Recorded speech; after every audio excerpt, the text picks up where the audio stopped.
Hola, soy Victoria y estoy cursando el quinto año de medicina en la Universidad Central del Ecuador. Y respecto con las respuestas de estas preguntas tan interesantes planteadas, pues en primer lugar, pienso que el instrumento con más relevancia del siglo XIX fue el estetoscopio o también conocido como fonendoscopio, puesto que este instrumento fue utilizado y es utilizado actualmente con mucha frecuencia en la práctica médica. Nos sirve mucho para auscultar no solamente el corazón y los pulmones, sino también la cavidad abdominal y algunos vasos sanguíneos presentes en el cuerpo humano.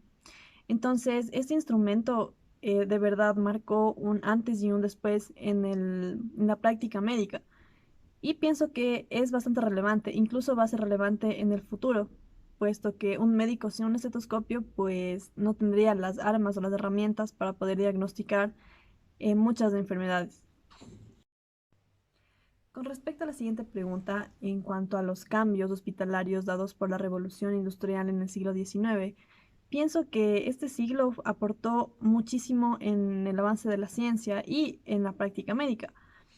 Por ejemplo, se considera que este siglo fue el siglo de la cirugía porque se empezó a implementar lo que es la aplicación de anestesias y las cirugías tanto en obstetricia como en otras áreas y de igual manera las transfusiones sanguíneas que iniciaron en este siglo.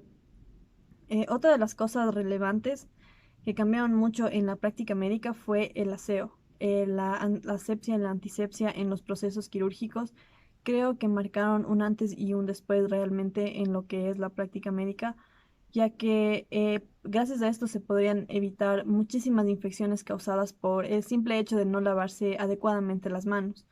Entonces, esto hizo que actualmente se tomen todas las medidas adecuadas para poder realizar estos procedimientos. Por último, en cuanto al desarrollo de los diferentes instrumentos actualmente y las prioridades que estos deben tener, pienso que una de ellas debería ser la facilidad del uso, no solamente para el personal médico, sino también para los pacientes. Voy a tomar de ejemplo la pandemia del COVID-19 actualmente, en la que nosotros utilizamos bastante el oxímetro de pulso, y no solamente dentro del hospital, sino también fuera de él. Esto es fundamental para la detección temprana de los síntomas respiratorios del COVID-19. Entonces, es un instrumento que lo puede utilizar tanto un paciente en casa como un médico dentro del área hospitalaria. Creo que esto es bastante relevante porque de esta manera se puede prevenir muchísimas complicaciones dentro de enfermedades y no solamente del COVID-19, sino también de muchas otras. Es por eso que esta debería ser una prioridad en cuanto al uso y al desarrollo de estos instrumentos.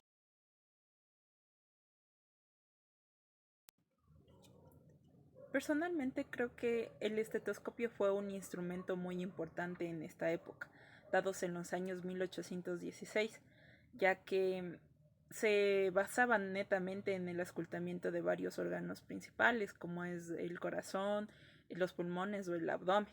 Es importante tomar en cuenta que no solo este tipo de instrumentos fue importante en esta época, sino también hubieron otros avances, como es el caso de vacunas o también de diferentes medicinas, como es el caso de la anestesia que se utilizó dentro de los años 1800 a 1900.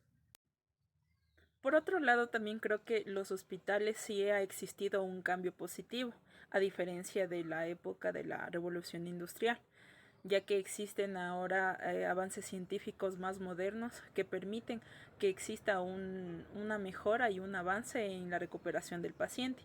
A diferencia de la época antigua, se podría decir que en la presencia de diversas epidemias que surgieron en la misma, se pudieron más bien contrarrestar diferentes tipos de virus en el hecho de que en ese tipo de pandemia no había los recursos necesarios para poder contrarrestar este tipo de enfermedades.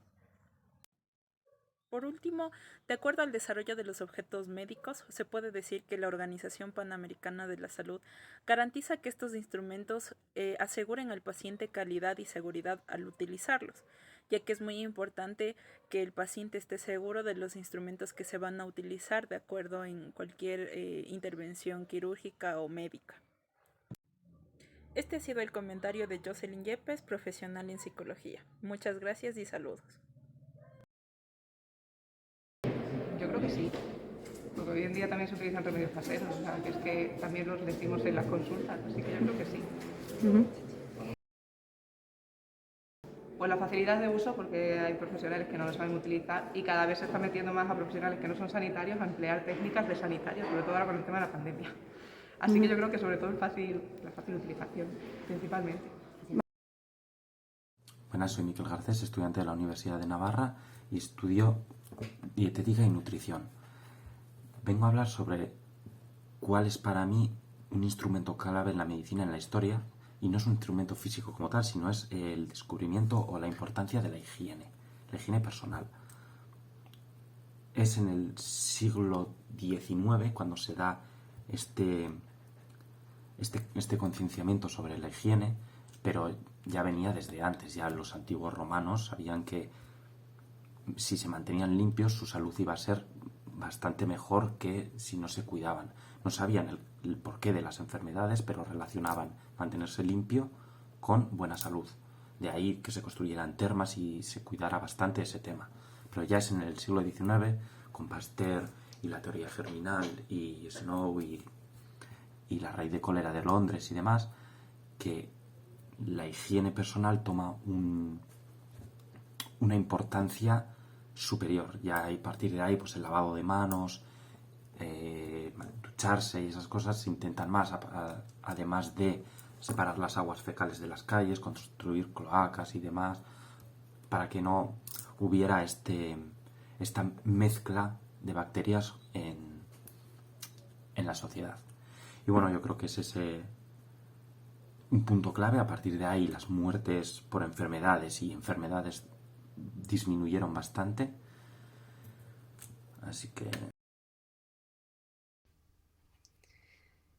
Creo que el instrumento médico con más relevancia del siglo XIX sería el estetoscopio, porque hoy en día no nos imaginamos a ningún médico sin él. Y es que es una pieza fundamental para el diagnóstico clínico, tanto en atención primaria como en la consulta de especialidades. Y fue el médico francés René Laennec quien lo creó en el siglo XIX para poder escuchar mejor qué sucedía en el pecho de sus pacientes.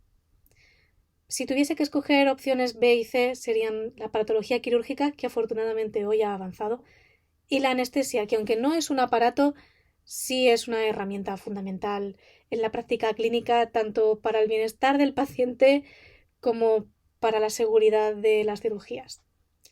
Respecto al cambio del trabajo en los hospitales, el cambio fue radical, fue fundamental, no solamente porque había surgido muchísimos aparatos nuevos en esta época que permiten mejorar mucho la práctica clínica, sino que la revolución industrial permite que se fabriquen en masa, lo que abarata el coste, hace más fácil el recambio y también permite que aparezcan en más lugares, ¿no? Hay más gente que los puede comprar y eso permite unificar la práctica clínica, que eso es algo que no podríamos concebir hoy en día, ¿no? Dos médicos que hacen tratamientos diametralmente opuestos de la misma enfermedad. Pero no solamente por esta parte de los aparatos, sino porque también en el siglo XIX hay una perspectiva muchísimo más científica, o al menos lo que se alinea con nuestra idea actual de lo que es la evidencia científica. Y surgen los pilares de lo que hoy sería la anatomía patológica, la fisiología, la salud pública y la epidemiología, que permiten dibujar con muchísimo más detalle qué sucede con las enfermedades, cómo surgen, cómo se desarrollan y cómo acaban, en qué se desencadenan, que es el concepto de la historia natural de la enfermedad. Respecto a cómo reaccionaron ante las pandemias de cólera y tifus del siglo XIX, fueron dos reacciones distintas. Sí que es cierto que en esta época todavía se hablaba, a inicios del siglo XIX, de la teoría miasmática de la enfermedad, en la que la enfermedad estaba como una especie de nubes gaseosas, porque sí se sabía que si estabas cerca de un paciente enfermo tenías altas posibilidades de enfermar. De hecho, esto ya en el siglo XIV en Venecia ya se habían establecido cuarentenas para intentar controlar los brotes de peste, lepra y demás. Fue John Snow, en el caso del cólera, quien acaba, como no le termina de convencer esto de los miasmas, establece un mapa en el que va señalando los casos de cólera que estaban azotando Londres en ese momento y se da cuenta que todos estaban alrededor de un pozo. Hoy sabemos que el cólera se transmite mediante aguas contaminadas. En el caso del tifus, que se transmite por pulgas, es una bacteria que vive en las pulgas y bueno, cuando las heces de las pulgas entran en contacto con la piel pueden aparecer, puede haber un cuadro de tifus. Y fue un médico estadounidense, William Gerard, quien decide poner el protocolo de la distancia de seguridad con estos pacientes, que ya de por sí en siglos anteriores se hablaba de que el tifus, la historia del tifus era la historia de la miseria del hombre, porque era una enfermedad que se sabía que estaba relacionada con las condiciones higiénicas inadecuadas, con la pobreza, con los hacinamientos, eso ya se sabía. No sabíamos que era por las pulgas. Y fue precisamente esta separación, esta distancia en la que se pedía a otros colegas médicos o enfermeras que mantuviesen la distancia con los pacientes lo que permitió un mejor control de la pandemia del tifus a largo plazo. Sobre cuál debería ser la prioridad en el desarrollo de los objetos médicos hoy en día, la prioridad actual es que vaya en beneficio del paciente, que haga las intervenciones más seguras, más rápidas, más cómodas, con menos secuelas, menos efectos secundarios, menos lesiones, que permita recuperaciones muchísimo más rápidas.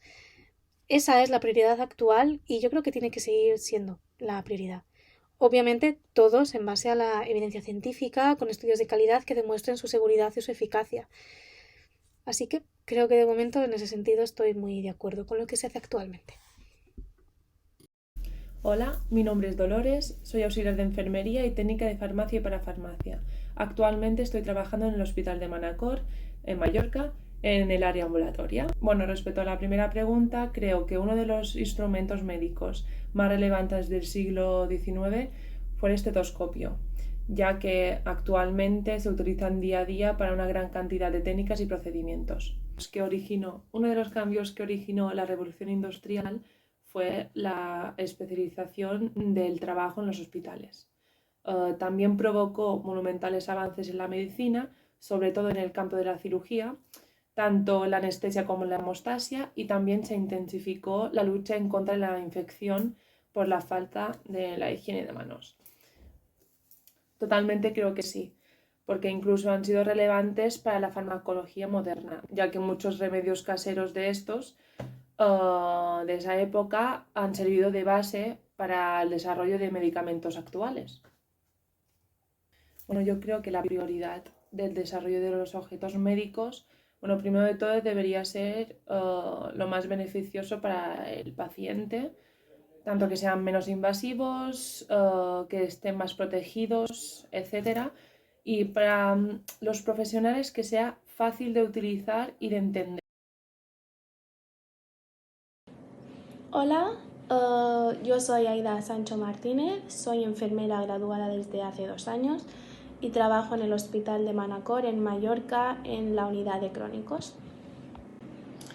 En cuanto a los cambios en el trabajo en los hospitales tras la revolución industrial, yo diría, bueno, aparte de que el trabajo pasó a ser algo más especializado, yo destacaría el avance en la farmacología, como por ejemplo en los antibióticos, en las vacunas. Seguramente ya existían, pero después del avance de la tecnología de la revolución industrial, yo creo que eso facilitó mucho el trabajo de investigación y se pudo avanzar más rápido en la creación de vacunas.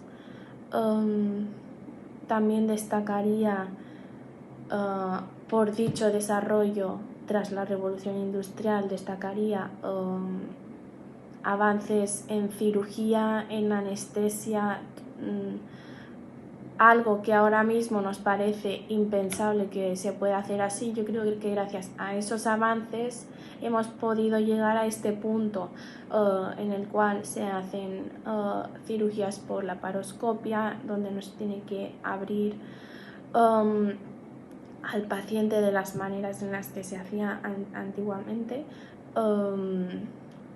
También cirugías en que el cirujano ni siquiera tiene que estar cerca del paciente, que lo puede hacer todo a través de un robot, pero ya no en avances tan tecnológicos, sino también pues eso, en farmacología, las vacunas, antibióticos, la anestesia y eso. Yo creo que el hecho de que los remedios caseros pasaran a ser propiedad de las empresas farmacéuticas fue un hecho muy relevante, no solo para la época, sino para la historia, ya que los remedios caseros fueron las bases de lo que conocemos hoy como la farmacología. Y en la época yo creo que también fue bastante relevante, ya que seguramente sirvió para unificar dichos remedios, tratamientos frente a según qué enfermedades, porque no serían los mismos en una zona que en otra. Entonces, después de que los remedios caseros pasaran a ser de las empresas farmacéuticas, seguramente se empezó a protocolizar y a hacer de según qué manera más estudiada. Después también creo que a lo mejor tuvo algún efecto negativo en esa época en concreto, ya que seguramente los remedios caseros pasaron a ser algo relacionado con el negocio. Entonces había gente seguramente que no podía pagar esos remedios que ahora pasaban a ser de una empresa. Entonces yo creo que tuvo tanto aspectos positivos como negativos. En cuanto a cómo reaccionaron frente a la pandemia del tifus y el cólera, yo creo que ya, bueno, exactamente yo no sé cómo actuaron, pero yo creo que en esa época ya había según qué avances, sobre todo en comparación, por ejemplo, con la pandemia de la peste negra, en la que se hacían muchas cuarentenas y se aislaba mucho a la gente enferma. En la época del tifus y el cólera, donde ya había rutas comerciales, existían interconexiones entre países y continentes, yo creo que el avance estuvo en la identificación de los casos y sobre todo en que podían evitar más la transmisión de dichos casos hacia otros países y continentes. Entonces, frente a una pandemia, creo que fue más fácil, entre comillas, actuar gracias a esas comunicaciones y se evitaron más casos gracias a eso. En cuanto a la prioridad en el desarrollo de nuevos objetos médicos, yo diría que más que nada que dichos objetos médicos los pudiese usar la mayoría de la población, no solo el personal sanitario, el cual se podrá entrenar, podrá hacer cursos, etc. Ya que así dicho avance o dicho objeto médico tendría mucho más alcance que no otro que sea más específico y más complicado de entender.